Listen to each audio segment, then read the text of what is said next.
Selamat siang dan salam sejahtera untuk kita semua. Terima kasih atas kesempatan yang diberikan. Perkenalkan nama saya Esra Juniarta Situngkir dengan NIM 22704002. Saya adalah mahasiswa dari Universitas Negeri Manado dengan jurusan Ilmu Kesehatan Masyarakat. Pada kesempatan kali ini saya akan menjelaskan materi saya mengenai penerapan teknologi kesehatan digital dalam layanan kesehatan. Dari apa teknologi yang akan dibahas? Teknologi yang akan saya bahas pada video ini ada tiga, yaitu siketan berbasis online, yang kedua digital smart care, yang ketiga adalah kesehatan digital atau telemedicine. Siketan berbasis online. Penerapan dan manfaatnya adalah yang pertama, penerapan teknologi tersebut dalam layanan kesehatan seperti digitalisasi penyakit. Yang kedua, manfaat dan keuntungannya, selain memudahkan tim medis menyusun laporan bulanan, juga menghemat waktu dalam pekerjaannya.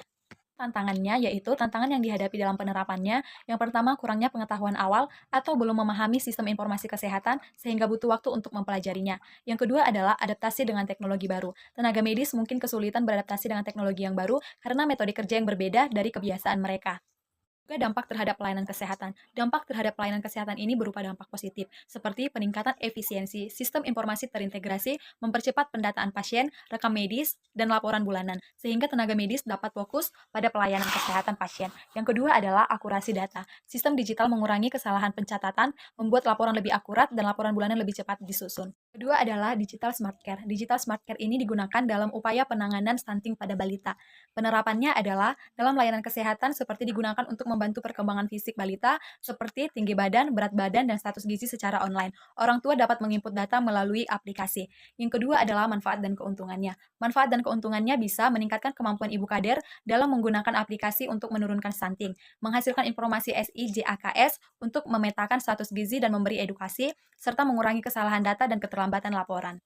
Ada juga yang menjadi tantangan dan dampaknya. Yang pertama, tantangannya yang dihadapi dalam penerapannya adalah kesenjangan dalam penerapan teknologi, terutama di daerah pedesaan atau terpencil, karena tidak ada HP dan koneksi internet. Yang kedua adalah dampaknya.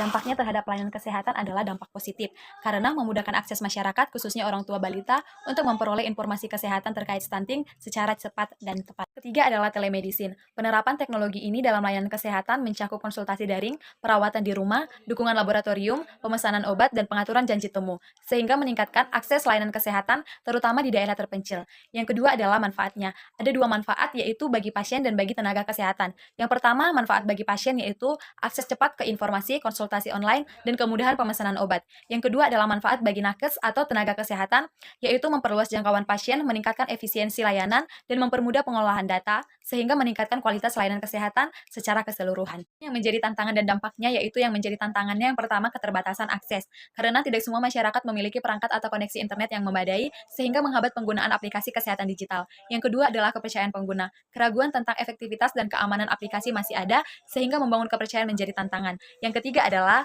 interoperabilitas, yaitu integrasi antara aplikasi kesehatan dan sistem yang ada seringkali bermasalah, jadi menghambat aliran informasi. Yang keempat adalah regulasi, yaitu kurangnya regulasi jelas menciptakan ketidakpastian bagi pengembangan dan pengguna, terutama dalam pelindungan data pasien. Yang selanjutnya adalah pendidikan dan pelatihan, karena tenaga kesehatan dan pengguna butuh melatih dan memaksimalkan aplikasi. Selanjutnya adalah privasi dan keamanan data. Perlindungan data pribadi sangat penting untuk menjaga kepercayaan pengguna. Yang selanjutnya adalah peningkatan aksesibilitas, yaitu aplikasi kesehatan digital memudahkan pasien mengakses layanan kesehatan tanpa pergi ke fasilitas, terutama bagi masyarakat di daerah terpencil atau dengan keterbatasan mobilitas. Jadi dampaknya adalah yang pertama, efisiensi waktu dan biaya. Konsultasi daring dan layanan apotik online menghemat waktu dan biaya perjalanan, mengurangi beban pada fasilitas kesehatan agar tenaga kesehatan lebih fokus pada pasien yang membutuhkan perawatan langsung. Yang kedua adalah peningkatan kualitas informasi. Aplikasi kesehatan digital ini menyediakan informasi kesehatan yang lebih akurat dan terkini. Yang selanjutnya adalah monitoring dan manajemen data. Aplikasi ini memungkinkan pemantauan kesehatan secara real time, membantu manajemen penyakit kronis dan pencegahan komplikasi dengan memudahkan pelacakan gejala dan hasil pemeriksaan. Selanjutnya adalah interaksi lebih baik antara pasien dan tenaga kesehatan. Selanjutnya adalah mengurangi ketimpangan sosial. Seperti aplikasi kesehatan digital ini menyediakan akses lebih luas ke layanan kesehatan, membantu mengurangi ketimpangan akses di berbagai wilayah, dan meningkatkan kualitas pelayanan. Jadi kesimpulannya adalah teknologi kesehatan digital meningkatkan akses, efisiensi, dan kualitas layanan kesehatan. Telemedicine, aplikasi kesehatan, dan big data mendukung diagnosis perawatan dan pencegahan penyakit. Kolaborasi teknologi dan tenaga medis menjadi kunci untuk sistem kesehatan yang lebih baik dan terjangkau. Sekian dari hasil presentasi saya. Jika ada kata yang salah dan kurang berkenan, mohon dimaafkan, dan akhir kata saya ucapkan terima kasih.